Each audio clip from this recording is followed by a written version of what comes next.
Charlie loved this country, and he loved partnering with organizations that truly stand for what makes America great. One of our most trusted partners, AMAC, the Association of Mature American Citizens, is doing something special in Charlie's honor. AMAC is offering free memberships to all ages. No credit card, no strings attached, just a chance to stand for faith, family, and freedom. Join this movement. Go to amac.us/Charlie today. That is amac.us/Charlie today.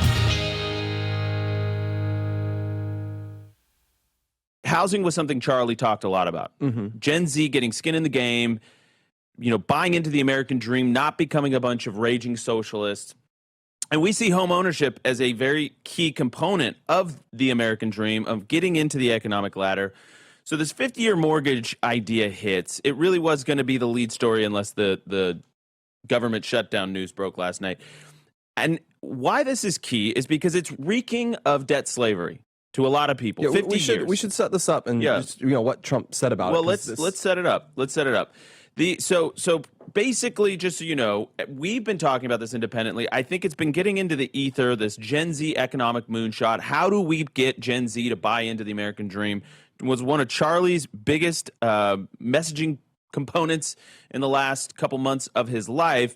And then Blake, go ahead and tell us. So Trump. So do we have? Sorry if we don't have this because I'm dropping it on the show team right away. But if we have that, because I think this basically started with Trump just posting this on Truth, where it might have been, I'm not sure what generated this, but it was great American presidents, and it showed 30-year mortgage, President FDR, because that, I don't know if he invented it, but it was like standardized under a lot of his New Deal programs. Yep, there we have it there. And then it has 50-year mortgage, President Trump. And then that same day on Saturday, this is when it happened, the admin confirmed, the FA director, Bill Pulte, kind of said we're working on this and other big changes to mortgages. And it created a lot of reaction because the 30-year mortgage, as it currently is you pay, you pay for your house for 30 years. So let's say you bought it when you were 25 or 30, you're probably fully paying it off around the time that you're reaching your late middle age or early retirement period. 50-year mortgage, as you said, it makes you raise an eyebrow a bit because, let's say you're a 35-year-old, kind of millennial, and you don't own a house yet, you maybe finally got married, you finally had a kid, you want to buy a home. A 50-year mortgage, that goes from you are paying this off around the time you retire to you will likely not pay this off before you die. So, if you do the math here, so a medium home price in America is $500,000. I'm going to use round terms. It's just to say it's approximately $500,000. If you, at the prevailing interest rates of about 6% right now, if you have a $500,000 home and a 30-year mortgage, you're going to pay about $500,000 more in interest over those 30 years. So a $500,000 home is actually $1 million home. Mm-hmm. If you add 20 years to the mortgage, so it becomes a 50-year loan. Triples it, correct? Well, a $500,000 home then will cost you more than $1.5 million over the time of so that loan. Doubles the interest. So even though it's 20 more years, it doubles it. Yeah. So the interest, the way that they calculate interest, it more than doubles it. So you're essentially tripling the cost that you would have to pay for as opposed to paying cash up front. Now, I should caveat that it is over 20 years, which if you have an interest spike, which we've had a big interest spike the last 5 years, that can, if you're in at a lower interest rate, that can radically reduce the effective amount that you are paying. So it's double the amount of interest, but you can kind of bake in that there will be continued inflation in the U.S. currency over that time span. Yeah, so here's my basic point, and I want to put this up. This is from Bill Pulte. You mentioned him before, image 92. I think the admin got the message pretty quickly that this was not the type of solution that we were looking for. Now, my glass is a little half full on this, and I'll explain in just a second. He says, we hear you. We are laser focused on ensuring the American dream for young people, all caps, and that can only happen on the economic level of home buying. A 50-year mortgage is simply a potential weapon in a wide arsenal of solutions that we're developing right away. Stay tuned. So I want everybody that was blackpilling on this, because there is this growing sense that a lot of this economic populism is phony. It's fake. It's a paper tiger. It's a PR. It's an optics thing. Where's the actual conservative economic populist idea, right? So But to this point, you know, I was talking with some very well-known conservative influencers and thought leaders really over the weekend, and one of them's really into business. Got a lot of businesses. Got a lot of. He understands the way, you know, to leverage interest, to leverage debt, all these things. And his point was like, listen, man, if I could have got a 50-year mortgage at 3% interest rates, and I could have got much more house for my money, I would have taken that any day, wait till my income shot up a little bit, refinance back to a 30, and then I'm locked in. And I will say that, you know, potentially this addresses, like, let's say 5% of the problem. It's hopeful, you know, it's an idea out there. It's probably not what I would have led with. Exactly. I mean, that's the key. That's the key. Yeah, if it's an option that is better than a 30-year for you, you should take it. But that is, I don't think we can say, oh, we rolled out a new type of mortgage where you won't pay it off till you die, and say that is the ideal thing. And this is an issue, as we mentioned. Charlie was very passionate about it. So let's loop in one of Charlie's clips on this, and let's get why this is important. This is Charlie explaining why not owning creates so much political radicalism in America. Clip 49. If you have a generation that does not own stuff, then all of a sudden political radicalization starts to seep in. I have a question for all of you in the audience, and this should hammer it home. It's from my friend Frank Turek, and I told him as soon as he said it, I said, I'm going to steal this one, Frank. When was the last time you washed a rental car? When you rent a car from Hertz or from Avis, do you wash it? Do you go get the oil checked on that rental car? Of course not. It's not yours. And you know it. You're borrowing it. And it's no different than how people are living in apartments endlessly till they're 32, 33. They have 2 kids and they have to rent because the access to the housing market is so impossible. You have an entire generation that is on the outside looking in. And that is a prerequisite for a political revolution if we don't turn renters into owners. One more clip, and then we'll go to ads and we'll ask for emails. Let's do 52. First time since George Washington that this generation has it worse off than their parents at the same age. It has not happened, not even during the Great Depression. It was about the same. This generation is significantly worse off. And the problem, this is what no one mentions, we're not poorer. You would think that the country's gone through like an economic tailspin the last 15 years. Like, okay, your young people can't afford homes and they're putting groceries on credit and they're killing themselves and they're socially isolated and they're addicted to benzodiazepines and Zoloft. It's obvious you guys went through like a terrible economic catastrophe. Right. Like you lost the war, yeah. If you look at the economic conditions, you would think the other conditions surrounding it are like abject poverty. These are the problems that like third world nations have. I know. Our young people can't afford stuff and they have to finance their basic necessities. And yet we're the wealthiest nation in the history of the world on the planet. Linda said on a 50-year, you would actually just be renting your home.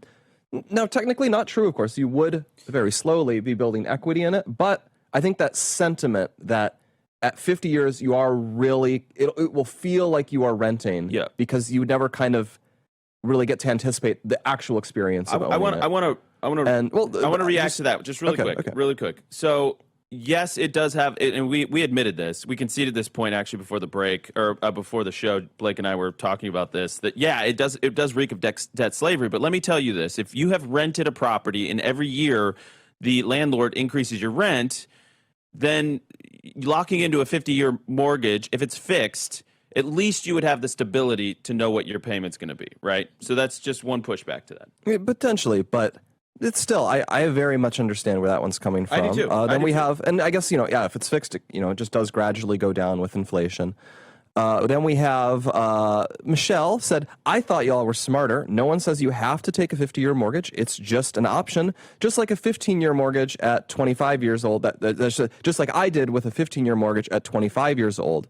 Balloon payment, and guess what? I paid it off.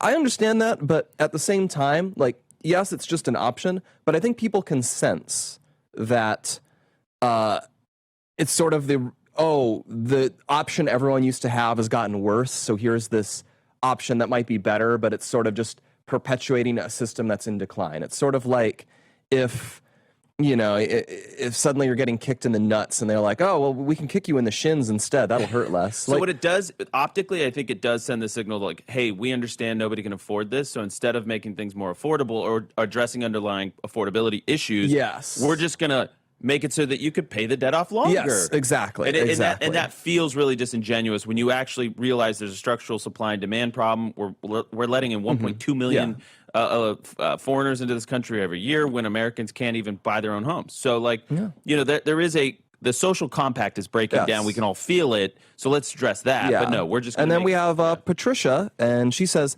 it's bad as far as accumulated interest payments, but how many people actually keep their original 30-year mortgage? I actually don't know. That'd be an interesting stat. How many refinance? Right, you should grab that graphic of the price of homes over the years. I'll grab that in a sec here. Yeah, and she just points out, I think people generally refinance or sell their houses and obtain new mortgages, so the interest rate for a full 30-year mortgage is not necessarily relevant in the long term. People are always trading up or refinancing. Also, interest is tax deductible. That is true. One thing I would flag as an issue potentially, you know how amortization works on amortization. I can't pronounce this right. But and what that means is early on you're paying a lot more in interest than you are in principal. Yeah. And so you aren't racking up that much equity in the early years, even of a 30-year mortgage. With a 50-year, I have to imagine that's really bad, where at 10 years in, you don't have 20% of the house. You might have 10% of the house or something. Yeah, less. Yeah. And so I think that would be a concern with the ability to sell it off. Like you'll have surprisingly little equity on that 50-year mortgage. Let me get that chart. Yeah. So let me. Who was the one that talked about how whoever that caller was or emailer that said you usually end up rolling over or you refinance, you sell the home. That is the argument in favor of this, right? So the argument in favor is that at least you're getting owners. So it does address part of the problem. I do not think it should be the end-all, be-all. This is not a silver bullet, but it does address part of the problem, because if you are a 30-year-old and you're buying a home on a 50-year mortgage, at least you're getting that sense of ownership. You probably are going to end up trading up or selling that home or using the equity that you build into it, or that it just accrues because you build equity as the asset appreciates, and then you would use that to leverage other home purchases in the future, right? Okay, so I agree with that, and I think it's important. But what we need to also be doing, and this is why I highlighted the Bill Pulte tweet, is that, and this is what Charlie advocated for, this is people like Benny Johnson are working on right now, is we have a supply and demand problem issue as well, where we need to buy more or build more homes. We need to build a lot of them, and we need to make that easier for first-time home buyers to be prioritized. No foreign buyers, no institutional money, no Blackstones or private equity groups buying up massive swaths of the inventory. And so that's key. But also, I think we should get creative about, hey, do young people under the age of 35, do they get to write off $50,000? Do they get to write off their entire mortgage altogether? These are questions. Yeah. All right, so let's go back to this 50-year mortgage debate and kind of this Gen Z economic moonshot idea. We actually talked about in hour one, and we got inundated by emails across generations about what they thought of it. I'll be honest. I think, Blake, you would agree. It was more positive than we were expecting. People are actually a little bit more positive on this idea, at least in our audience, than what you would see on like Twitter X discussion. Blake, I don't know. I was definitely expecting more negativity on it, and then I got a lot of people who said they liked the idea. Yeah, they basically are seeing in a very pragmatic way how people could use it to get into the market from the first place, and then refinance or use it to trade up to a home. So people are seeing flexibility. They're seeing opportunity, being pragmatists about it. Our original take this morning was that it reeks of debt slavery. It's not addressing the underlying root causes. It's just sort of like covering over them, papering over them. Ryan James Grodowski, make sense of that for us. What's your take? Yeah, I kind of agree that it's an entrance to the marketplace. I don't hate it, because it's not like you have to do it, right? You're not forced to. So you could still do a 30-year loan. It's not like they're getting rid of the 30-year loan. And I think for a lot of people is that try to get in for lower rates and then readjust over time. But the American public is extremely fickle. We want solutions to take care of itself within 6 months. I mean, it's almost like we almost have like a sitcom show brain. Like the whole episode has to have a happy ending within 28 minutes. Otherwise, we don't really want to be part of it. So we would like a very short-term, answer to this. And the problem is the root cause of our economy, the real stressors of it right now for everyday people, it's been happening for at least the 5 years, at least since COVID. A lot of these problems have been taking place. If you want to talk about the deficit and talk about other things, it's going on way longer, right? Trade imbalances way, way longer. But right now, the insustainability of life for working class people, and especially for Gen Z, has been going on for 5 years. You can't fix the whole thing in the 9 months that Trump has been president, right? And I know at times it doesn't seem like he's been paying attention to it because there's been other high-profile things, the wars in the Middle East and trying to solve Ukraine and other stuff. But I think that given what is the problem, right, for the everyday life, it's a question of how do I make it better in the immediate, and that's a good answer. It's a Band-Aid. It's not the full solution, but I don't hate it. All right, so I'm gonna say a provocative statement, and I want both of you to react to it. I'm not saying I agree with this. I'm saying this is a critique that has been leveled against this administration. And I've heard it from both sides, actually. I had a conversation this morning from somebody on the left that alleged this, which doesn't surprise me, but hearing it over the weekend from the right. President Trump's economic populism is fake. Prove me wrong. Do you guys agree or do you disagree? Blake, you can go first because Ryan's thinking right now. I can see him. I mean, he's definitely done some pretty populist things. I mean, the tariffs are a populist measure, Right. Clearly. Like, he's done them for a populist objective to bring manufacturing back to America. And I mean, even the 50-year mortgage, this is intended as a populist thing, and it might be more popular than I He's expected talking it about to be. the $2,000 tariff. The $2,000 tariff. That I don't like. That is... That's I not think your that's, cup of tea. It's I not know. my cup of tea. Yeah. You'd rather pay down debts. You'd I'd balance rather not budgets. take Yeah. it, and it feels like agree, actually. I almost suspect some of it is he's trying to, maybe politically pressure the Supreme Court because he can be like, well, I'd have to take $2,000 back from everyone if the tariffs get repealed. And it's also just, we saw during COVID, we had a lot of stimulus payments during COVID, and it just drove an inflationary spike. Get me those stimmies. Yeah, the stimmies. Give me And those stimmies. It's like, it's sort of like, oh, give me one more hit of cocaine money, or something. right. It's in the end, we are addicted to cheap money, and It's the a cure for sugar that high. is not more cheap money. But coming down from that, this is what the hard point of a lot of populism is.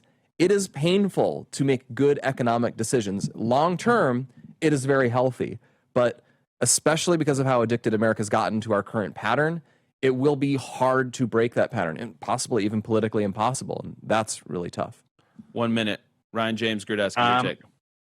I think that it has been a mixed bag, right? The American right is obsessed with free market capitalism, and so he's sticking to things like the tax cuts on the wealthy that I think if he would have gotten rid of those, that it would have been much more populist. But I think that at the same exact time, he's inarguably done populist things. I think it's a mixed bag. It's hard to sit there and say he's only done one or only done the other. He has to work within the Congress. He has to work within the Senate. I know that I went to Capitol Hill right before the tax cut votes were coming up, and I said, here's a poll that I've done with some very smart people. Least popular thing were tax cuts for millionaires. Most popular thing, no tax on Social Security, no tax on tips. They really did not like that answer. So I think that given Wait, say that what again, the Ryan. What was the the most popular thing was no tax on tips, no tax on Social Security, overwhelmingly by voters. Least popular, tax cuts for millionaires. I brought that to the Republicans in Congress in the committee, and they were not really feeling that information.